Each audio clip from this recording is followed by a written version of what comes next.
মিশিয়ে রেখেছেন এবং সেই খাবারটা খেয়ে তারা সকলে আসলে মারা যায়। এই পরিমাণ নিষ্ঠুর হতে হয় এরকম একটা কাজ করার জন্য।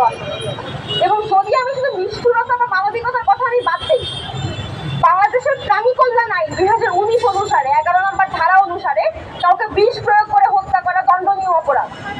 এবং কোনো কুকুরকে বা কোনো প্রাণীকে আপনি যদি বিষ প্রয়োগে হত্যা করেন তার জন্য আপনার 2 বছর কারাদণ্ড অথবা 50,000 টাকা জরিমানা অথবা উভয় শাস্তি আপনার জন্য বরাদ্দ। কিন্তু এই ঘটনাটা ঘটে 22 নভেম্বর রাতে এবং আজকে হচ্ছে 25 নভেম্বর। এতদিন চলে যাওয়ার পরেও সে দোষী কারা আমরা কিন্তু জানি। তাদের যে পরিচিতি সেটা আমাদের কাছে আছে, তাদের প্রমাণ আমাদের কাছে আছে। এরপরেও এখন পর্যন্ত কোনো শাস্তি নিশ্চিত করা হয়নি। এবং আমরা আসলে প্রায় দেখি যে মফস্বলে, গ্রামে, ঢাকায় বা নগরে বিভিন্ন জায়গায় কুকুর বিড়ালকে ফাঁসি দিয়ে হত্যা করা হয়, কুকুর বিড়ালকে পিটিয়ে মারা হয়, কুকুর বিড়ালকে খাবারে বিষ মিশিয়ে হত্যা করা হয়। আমরা প্রায় দেখি যে গর্ভবতী বিড়ালকে পর্যন্ত ফাঁসিতে ঝুলিয়ে হত্যা করা হয়। এই যে আমাদের একটা প্রাণী কল্যাণ আইন তাহলে আছে, প্রাণী কল্যাণ আইন 2019, এটার তাহলে প্রয়োগ কোথায়? এবং এই আইনগুলো থাকার পরেও আসলে কিভাবে বাংলাদেশে এখনো প্রাণীর প্রতি এতটা নিষ্ঠুরতা আছে এবং এই যে লোকগুলো যারা নিষ্ঠুরতা করে এদের কিন্তু কোনো শাস্তি হয় না। এখন পর্যন্ত কোনো উল্লেখযোগ্য শাস্তি আসলে আমরা জানি না যে এই ঘটনাটা ঘটেছে, এই ঘটনাটা ঘটার পরে এই ধরনের শাস্তি পেয়েছে না এবং তারপরে উদাহরণগুলো কমে এসেছে। প্রত্যেক বছর একই কাহিনী, প্রত্যেক বছর বিষ প্রয়োগে কুকুর মারা হচ্ছে, প্রত্যেক বছর এক এলাকার কুকুর নিয়ে তুলে গিয়ে দাম করে দিয়ে আসা হচ্ছে।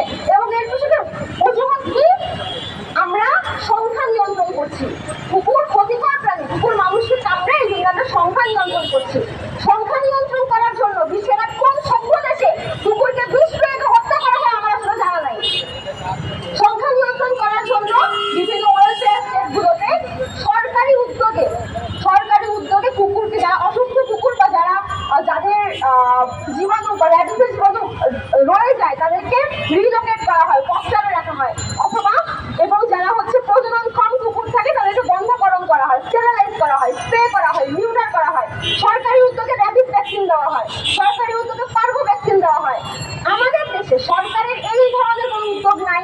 প্রাণী কল্যাণ একটা বসায় রাখছে, আল্লাহর ওয়াস্তে কেন রাখছে আমরা কেউ জানি না, যেটার কোনো প্রয়োগ নাই। এরপরে যখন কুকুরের বাচ্চাকে আপনি আক্রমণ করতে যান, যখন কুকুর আপনাকে কামড় দেয় তখন বসায় কুকুরের, কিন্তু এই কুকুরের বাচ্চাটা তো নিয়ন্ত্রণ করার দায়িত্ব সরকারের হওয়ার কথা, সিটি কর্পোরেশনের হওয়ার কথা।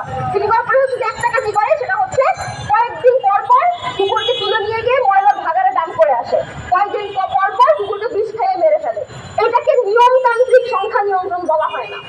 নিয়মতান্ত্রিক সংখ্যা নিয়ন্ত্রণ এটাকে বলা হয় না। এবং এই ধরনের নিষ্ঠুরতাগুলো যেখানে আসলে সরকারি উদ্যোগে আমাদের এই প্রাণী কল্যাণের কাজ করার কথা